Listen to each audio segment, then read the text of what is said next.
సలహాలు సూచనలు ఇస్తే బాగుంటుందని ఈ సందర్భంగా తెలియజేస్తున్నాం. ఇదే విషయంపై జితేందర్ గారు అంటున్నారు. ప్రస్తుతం మన పెద్దపల్లి జితేందర్ గారు, బీజేపీ నాయకులైనటువంటి జితేందర్ గారు, మీరు చెప్పండి, ప్రస్తుతం ఏదైతే ఉన్నదో ఒక పార్టీ ఆవిర్భావానికి సంబంధించిన తర్వాత పార్టీ ఏదైతే ఉన్నదో ఒక ఉద్యమ పార్టీగా ఏర్పడ్డ తెలంగాణ రాష్ట్ర సమితి తర్వాత రాజకీయ పార్టీగా వచ్చేసిన తర్వాత తన దేశవ్యాప్తంగా తనను ఒక్కసారిగా గుర్తింపు రావాలనుకుంటా భారతీయ రాష్ట్ర సమితిగా ఏర్పడ్డది. ఎప్పుడైతే తెలంగాణ రాష్ట్ర సమితి ఉద్యమ పార్టీ కాకుండా ఒక ఎన్నికలలో పార్టిసిపేట్ చేసే పార్టీగా వచ్చిందో అప్పుడు ప్రజలకు సమాధానం చెప్పవలసిన బాధ్యత కూడా వారి మీద వచ్చేసింది. ఈ నేపథ్యంలోనే ఈరోజు ఒక నిర్ణయం అది తీసుకున్నట్టుగా మనకు కనబడుతుంది. స్పెక్యులేషన్స్ మాత్రమే.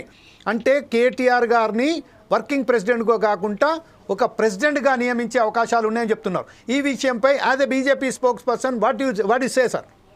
మీ అభిప్రాయం ఏంటి? మీ సూచనలు, మీ సలహాలు, మీ విశ్లేషణ ఏంటి సార్ దీని మీద?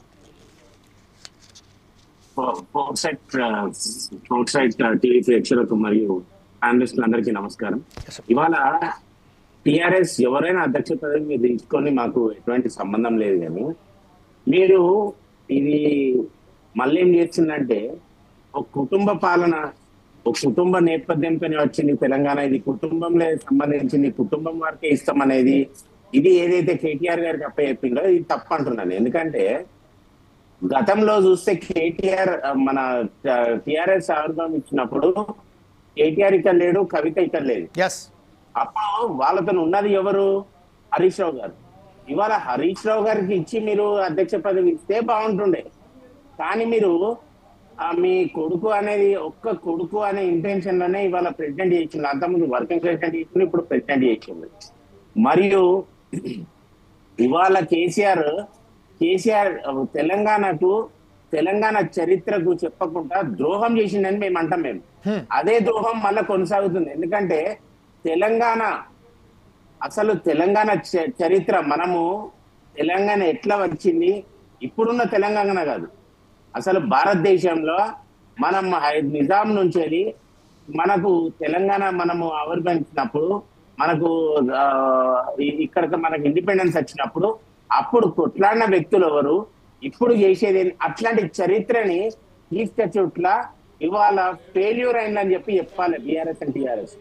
ఎందుకంటే ఇవాళ తెలంగాణ చరిత్రలో ఇవాళ టీఆర్ఎస్ గవర్నమెంట్ ఏమంటుంది, మొన్నటిదాకా గవర్నమెంట్ ఉన్నప్పుడు నిజాం ఒక గొప్ప రాజు, నిజాం లాంటి రాజు లేడు, నిజాం లాంటి వ్యక్తి లేడు అని చెప్పి, నిజాం లాంటి వ్యక్తి ఉన్నప్పుడు తెలంగాణ ఇంత డెవలప్ అయిందని చెప్పి కూడా చెప్పడం జరిగింది. అసలు నిజాం అంటాడు ఒక దొంగని మీరు ఇవాళ ఒక తెలంగాణ హీరోగా చేసుడు ఎంతవరకు కరెక్ట్ అని చెప్పి మేము మాట్లాడుతున్నాం. ఇవాళ మీరు మాట్లాడితే ఇవాళ ఒక పెద్ద చరిత్రని మీరు తిరగరాసింది. మీరు అసలు నిజాం అనేది ఒక దొంగని పట్టుకొని ఇవాళ చాలా మంది కవులు వాళ్ళ గోస వినిపించింది. అసలు ఏమని తెలంగాణ ఉద్యమంలో మీరు కాళోజీ గారిని చూస్తేనే వట్టి కాళోజీ గారిని ముంగడ పెట్టిండ్రు. తర్వాత అప్పుడున్న ఉద్యమం సమయంలో శ్రీశ్రీ గారు మాట్లాడింది, శ్రీశ్రీ గారు వట్టిగా రాసుడు మందం అయింది, కానీ కృష్ణమాచార్య గారు ఉద్యమంలో పాల్గొన్నారు.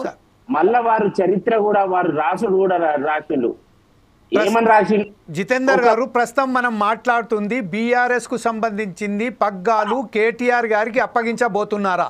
గత చరిత్రలో పోతే బీఆర్ఎస్ సంబంధించిన తెలంగాణ ఉద్యమం ఎలా వచ్చింది, నిజాం ఏం చేశాడు, నిజాంకు సంబంధించి ఏమున్నది, నిజాం పాలనలో దొరలు, రెడ్లు, రావులు, రప్పలు ఏం చేశారు అనేది కాదు. ఆ సమస్య ఏంటంటే ప్రస్తుతం బీఆర్ఎస్ పగ్గాలు కేటీఆర్ గారికి అప్పగించబోతున్నారు. ఈ విషయంపై మాట్లాడారు. నేనేమంటున్నా, అదే దొరల పాలనని ఇవాళ మళ్ళా కొనసాగిస్తున్నారు బీఆర్ఎస్ గవర్నమెంట్. బీఆర్ఎస్ పార్టీ ఏదైతే ఉన్నదో అంత ముందు కూడా అదే చేసింది, ఇప్పుడు కూడా అదే చేస్తున్నారు.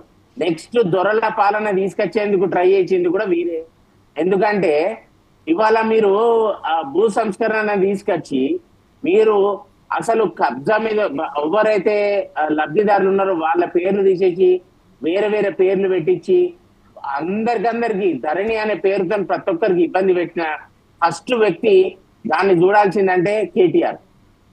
ఎందుకంటే ఆ ధరణి ప్రపోజల్ తీసుకొచ్చింది కేటీఆరే. అట్లాంటి వ్యక్తిని ఇవాళ నువ్వు తీసుకొచ్చి రాష్ట్ర ప్రభుత్వం రాష్ట్ర అధ్యక్షునిగా మీరు నియమించిందంటే రేపు మళ్ళా దొరల పాలన మీరు తీసుకురాబోతున్నారు. ఓకే. ఈ దొరల పాలనకు మీరు నాంది పలికి దాన్ని కొనసాగిస్తున్న వ్యక్తులు ఎవరైనా ఉన్నారంటే సతీష్ గారు, ఇప్పుడు ప్రస్తుతం ఏదైతే మన మిత్రులు చెప్తున్నారో జితేందర్